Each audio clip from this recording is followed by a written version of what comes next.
Vamos lá, galera do Avanço Médio. Bem, como nessa semana a gente já falou da competência 4 da prova do Enem, que é a relação entre grandezas diretamente ou inversamente proporcionais, que é a base da regra de 3 simples e a regra de 3 compostas, e é um assunto relativamente fácil, a gente vai introduzir os conceitos básicos da competência 5. Só que ao invés de começar pelas funções tradicionais, até mesmo função inversa, composta, função do primeiro grau, do segundo grau, exponencial e logarítmica, a gente vai começar pelas funções trigonométricas, que são funções que normalmente a galera tem um pouco mais de dúvida, né? As funções seno e cosseno em especiais, elas são bastante comuns dentro da prova do Enem, principalmente no que se fala a respeito de máximos e mínimos. Então, falou sobre máximos e mínimos na prova do Enem, normalmente é ou função polinomial de segundo grau, ou função senoide ou cossenoide, tá? Então, para a gente saber como funciona a estrutura de uma função senoide e cossenoide, a gente vai rapidamente recapitular aqui alguns conceitos básicos do círculo trigonométrico. Então, dentro do círculo trigonométrico, né, a gente aprende que um círculo é um círculo de raio unitário, onde o comprimento da circunferência dado por 2πr, a partir do momento que a gente põe 2π vezes raio unitário, esse raio unitário equivale ao radiano, então vira 2π radianos. Então, por isso nós temos no primeiro quadrante, é de 0 até 90, que é π sobre 2. Segundo quadrante, π sobre 2 a π. Terceiro quadrante, π a 3π sobre 2. E o quarto quadrante, quando eu dou uma volta completa, 2π radianos. Então, 2π vezes r raio igual a 1, por isso que vira 2π radianos, tá? Então, daí que vem a ideia do radiano. Então, uma vez que nós temos aqui, né, uma abertura qualquer, tá? Onde nós temos o raio unitário, nós vamos perceber que a altura vai corresponder ao seno e o comprimento vai corresponder ao cosseno. Deixa eu mudar aqui a cor, deixa eu botar de laranjinha. Aqui é o nosso cosseno. Tá, mas por que isso? Vamos pegar uma abertura alfa qualquer. Então, nós temos que, pela definição do triângulo retângulo, nós temos que seno é cateto oposto sobre hipotenusa. Só que seno é hipotenusa 1 vai ser cateto oposto sobre 1 dá cateto oposto. Consequentemente, nós temos aqui, esse cara corresponde ao seno de alfa. Já cateto adjacente sobre hipotenusa é a definição de cosseno. Como a hipotenusa vale 1, esse cara aqui é o cosseno de alfa. Baseando-se no triângulo retângulo e no grande teorema de Pitágoras, nós sabemos que o quadrado da hipotenusa é igual à soma do quadrado de catetos. Daí vem aquela relação fundamental que seno ao quadrado de alfa mais cosseno ao quadrado do mesmo ângulo é sempre igual a 1, que é 1 ao quadrado, né? Então, o quadrado da hipotenusa é igual à soma do quadrado dos catetos. A primeira relação fundamental da trigonometria. Beleza. Então, nós temos aí que o seno corresponde à altura, né? Então, nós temos em 0 graus a altura 0, aí você aumenta a altura, depois diminui, depois vem para baixo e depois diminui de novo, tá vendo? Então, fica justamente nessa relação aqui cíclica. Aumenta, diminui, aumenta para baixo, diminui. Ok? Então, como ela tem a ver justamente com a altura, nós dizemos que dentro do círculo trigonométrico, nós temos que o eixo Y, né, entre aspas, é o eixo dos senos e o eixo X é o eixo dos cossenos, tá? Então, deixa eu botar aqui rapidamente a relação entre os eixos, né? Então, nós temos aqui o eixo dos cossenos e aqui o eixo dos senos, ok? Então, no que se trata de seno, como é que funciona o seno dentro das funções trigonométricas? Então, vamos lá, rapidinho. Então, nós temos aqui o seno. Como é que é o seno? O seno, como ele representa o eixo Y, na parte de cima, nós temos que ele é positivo, então como eixo Y, e a parte de baixo é negativo. Conforme a gente vai abrindo aqui o nosso arco, né? Eu vou abrindo aqui o meu arco, quando eu chego em 90 graus, a minha altura é igualzinha ao raio, consequentemente, vale 1. Então, se eu vou abrindo aqui, ó, né? Pegando o meu ângulo e vou abrindo, a minha altura vai aumentando e o comprimento vai diminuindo. Se eu vou trazendo para cá, em direção a 0 graus, 0 radianos, a minha altura vai diminuindo, por isso que aqui a nossa altura é 0, né? Quando ela cresce para baixo, ela também vai ser igual ao raio, só que a gente diz que é negativo, por isso que é menos 1. Então, nós temos aqui que, sendo seno e cosseno o nosso par ordenado, né? Cosseno e seno, né?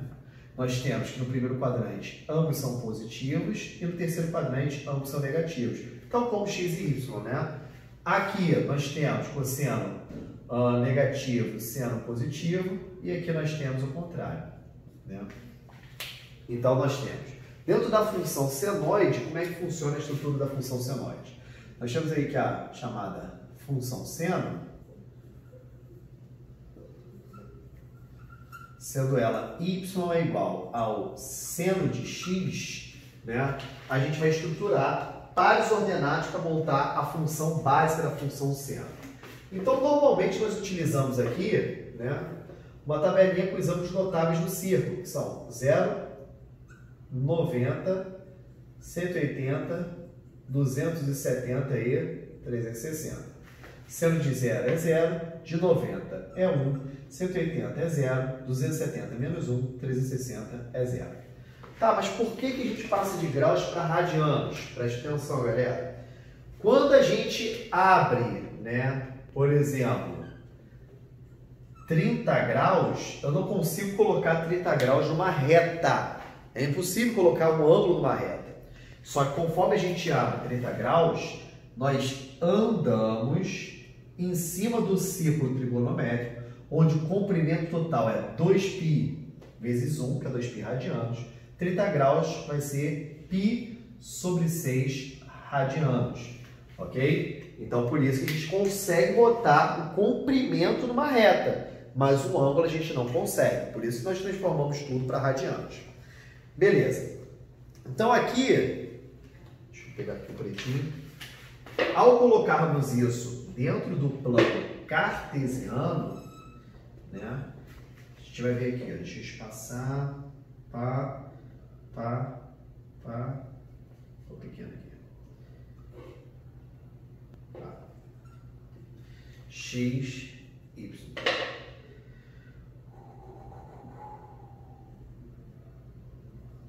Aqui menos 1 e aqui 1. Bem, então nós temos π sobre 2, π, 3π sobre 2 e 2π. Bem, então dentro dessa função a gente percebe que conforme eu vou abrindo, a altura vai aumentando, diminui, aumenta para baixo e diminui de novo. Então, nós temos aqui, ó, na função senoide, 0, 0. Quando é 90, chega no 1. 180, 0. 270, menos 1. 360, 0. Então, a função senoide, ela faz 0, 1, 0, menos 1, 0. Então, ela fica justamente nesse formato. Então, 0, 1, 0, menos 1, 0. 1, 0, menos 1, e vai infinitamente. Então, essa função, ela continua infinitamente para trás e para frente. Os livros didáticos, geralmente, ele põe só essa primeiro período, né, para poder fazer o estudo básico da função. Então, nas funções senoides e cossenoides, nós vamos perceber que o domínio, que é a leitura a respeito do eixo x, é real. Significa que essa função, ela vai infinitamente para trás e para frente. Em relação à imagem, que é o eixo y, a leitura básica diz que varia de menos 1 a 1, dentro dessa função senoide aqui, essa função seno inicial. Deixa eu ver se está pegando aqui no vídeo. Está pegando aqui no vídeo, tá bonito. Show de bola.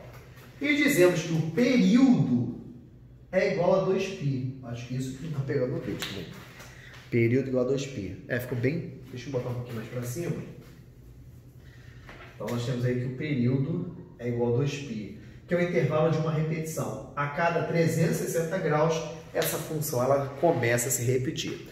Então esse é o conceito básico que nós vamos ver, né, a partir da semana que vem, várias coisas ligadas a máximos e mínimos da função. Então a função senoide ela tem valor máximo 1, valor mínimo menos 1. A função seno de x convencional, tá? Só que essa função ela pode ter até 4 coeficientes, que nós vamos ver daqui a pouco. Já vou falar logo nessa aula, só para causar uma desconforto na cabeça de vocês, para vocês irem pensando sobre isso, tá? Então vou apagar o quadro aqui e a gente já vai montando aqui a nossa nova função trigonométrica, tá? Bem, então a gente compreendeu basicamente como é que é a função seno, né? Então tem a ver justamente com a relação das alturas. Primeiro quadrante positivo, segundo positivo, terceiro negativo, quarto negativo, né? Exatamente o que está aqui. Só que a função seno de x, ela completa no formato a mais b vezes seno de cx mais d. Tanto a senoide quanto a cossenoide. Tanto a função seno quanto a função cosseno. Bem, só que esses quatro coeficientes, eles promovem quatro movimentos distintos dentro da função. Então vamos lá. Nós temos aí que o coeficiente A, ele promove a translação vertical. O que é a translação vertical? Ele desloca a função para cima ou para baixo. Então, essa daqui é a função do coeficiente A. Qual é a função do coeficiente B? Ele muda a amplitude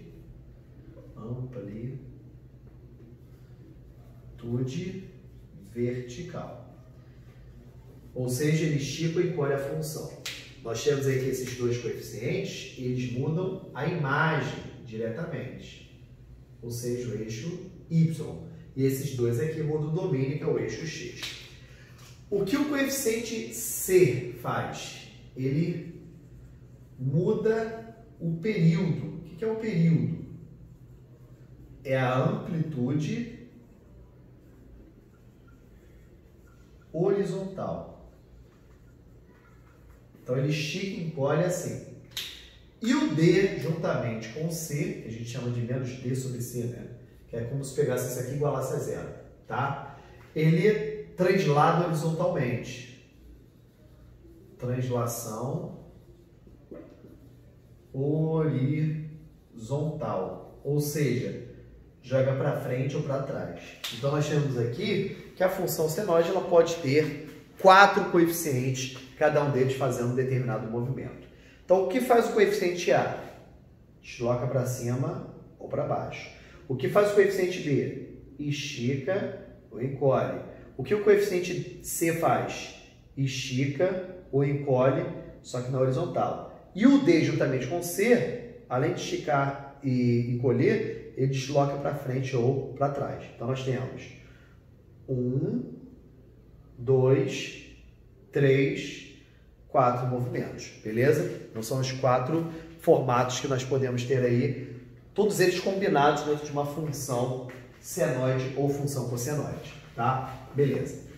Então, deixa eu apagar aqui para vocês verem como é que funciona uma função senoide com um dos coeficientes, só para vocês terem uma noçãozinha do que isso representa, tá? Então, eu vou botar aqui o coeficiente A para jogo, tá? Então, vamos supor que nós tivéssemos aqui inicialmente uma função y é igual a 3 mais seno de x. Então, nós temos aqui que essa função, né, ela será somada 3 unidades à função inteira, o que vai mudar diretamente na imagem da função. Bem, então aqui eu vou construir uma tabela para que fique fácil, né, esse entendimento do movimento da nossa função. Então, nós temos aqui que os valores de x do ângulo sempre são 0, 90, 180, 270, 360. Então, só se quando tem B e D, perdão, C e D, que modifica aqui, né? Então, não tem. Em relação ao seno de x, a gente sabe que é 0, 1, 0, menos 1 e 0. Só que a função, que é o nosso y, o nosso par ordenado, ele é 3 mais o seno de x. 3 mais 0, 3, 3 mais 1, 4, 3 mais 0, 3, 3 menos 1, 2, 3 mais 0, 3. Então, a imagem que era de menos 1 a 1, ela agora é de 2 até 4, ok? Então, vocês vão ver que essa função ela vai transladar 3 unidades para cima. Bem, então, eu vou fazer até um paralelo com a função anterior, tá? Então, aqui, pam, pam, Pã e Pã. Nossa, tá muito quente aqui. Π sobre 2, π, 3π sobre 2, 2π.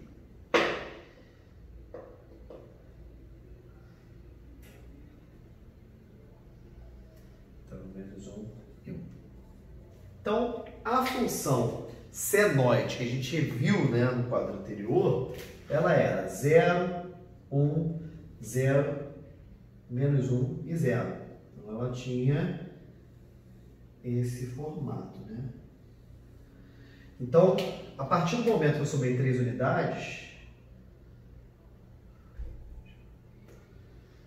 deixa eu usar a régua aqui para falar nosso recente.